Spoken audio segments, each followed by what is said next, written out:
কিছু মানুষ দুনিয়াতে কিছু কিছু করে যায়, এটা তার স্মৃতি হিসাবে আজীবন থাকে।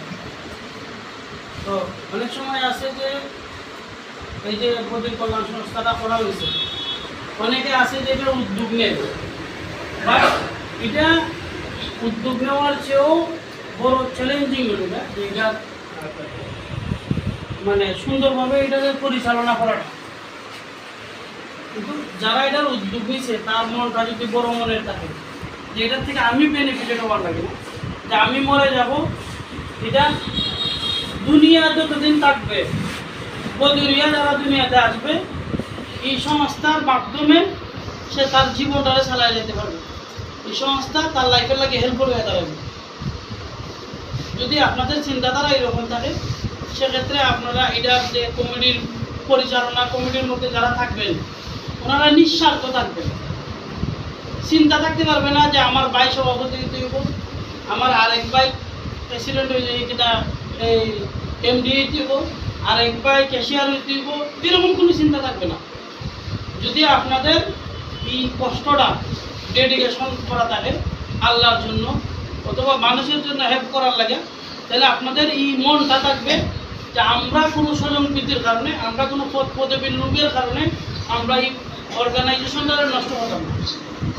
প্রত্যেকের জায়গা থেকে ডেডিকেট থাকবো, প্রত্যেকের জায়গা থেকে বড় জায়গায় থাকবো, মনটা বড় নিয়ে থাকবো। আমরা চিন্তা করবো কি যে আমার খাজনকে হেল্প করা, আমার খাজ না কোনো পজিশন নেওয়া। এখন উনি সভাপতি গেল, ওনার ভাই গেল, এক ফ্যামিলির থেকে 20 জন হয়ে গেল একটা জায়গায়, তাতে আরো 10 জন কোয়েকশন করবে। কোয়েকশন করা দ্যাটস মিন কি অর্গানাইজেশন নষ্ট হয়ে যায়। এই জন্য পুরা জেলার থেকে যারা যোগ্য লোক তাদেরকে আমরা প্রায়োরিটি দিই। আর আমাদের ফেসিলিটি কি, আজকে ধরেন মামা এটার উদ্যোগ নিয়েছেন, মামা কে আমাদের আগ পর্যন্ত বদির কমিটি মামার নাম জানিবে, যেটা এত সালে উদ্যোগ হয়েছিল ফুরকান সাহেবের মাধ্যমে, অমুকের মাধ্যমে, এই ভাইয়ের নাম কি সাইদুল ইসলাম ভাইয়ের মাধ্যমে, বাবুনার মাধ্যমে। আপনাদের চাওয়াটা কি থাকবো আল্লাহর কাছে যে আমরা বদির দুনিয়াতে আসছি, বদিরদের কথা চিন্তা করে আমরা এই ধরনের একটা সংস্থা করার উদ্যোগ নিয়েছি। এবং এটা আপনার এটা যদি গভর্নমেন্টের রেজিস্ট্রেশন করে, এলাও করে, অথরিটি করে, এটা কি আমাদের আক্রান্ত থাকবে, এটা আর থাকতে থাকবে না। তাইলে এটার মূল উদ্যোগটাকে ছিল এই প্রয়োজন ছিল। সো এটা ঠিক থাকার লাগে প্রথম শর্ত হইল গিয়া, এখন আপনারা যারা আছেন ওনারা খুব নিরপেক্ষ থাকা। সবাই মনে করবে আমার পদের দরকার নাই, ফুরকান সাহেব মনে করবে আমার চেয়ে যোগ্য অমুক, উনি মনে করবে না আমার চেয়ে যোগ্য ফুরকান সাহেব। ঠিক আছে, মানে একজন কন্ট্রিবিউশন করেনেওয়ালা, একজন ট্যালেন্টফুল, একটা স্কিলওয়ালা লোকরে একটা পদে যেন সবসময় রাখা হয়। তাইলে এই সংস্থা মানুষেরও এটার প্রতি মানুষের নজর পড়বে। আর সবসময় একটা জিনিস চিন্তা করতে হবে, যারা এই ইয়ের মধ্যে আছেন, পদবীর মধ্যে আছেন, ওনারা একটা জিনিস চিন্তা করতে হবে যে যারা হেল্প করতো, যাদের আমরা অনুদান নিতে চাই, ধরেন বিদেশে আছেন, মামা আছেন, আরও মানুষ আছে, সেরকম সবাই কিন্তু পাবলিক হেল্পটাই কিন্তু গুরুত্বপূর্ণ।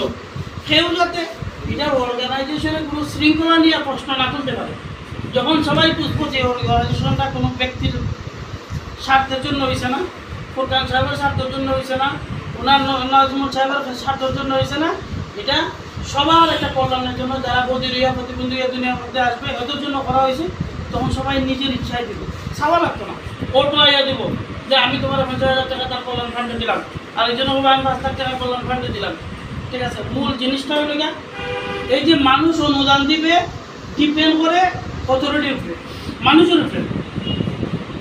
যারা এটা পরিচালনা কমিটিতে থাকবে এটা ওদের উপরে, ধ্বংস ওদের কাছে, এটা সুন্দর করে চলাও তাদের কাছে, পাবলিকের কাছে না। আমরা যারা আছি এটা আমরা কাছে না।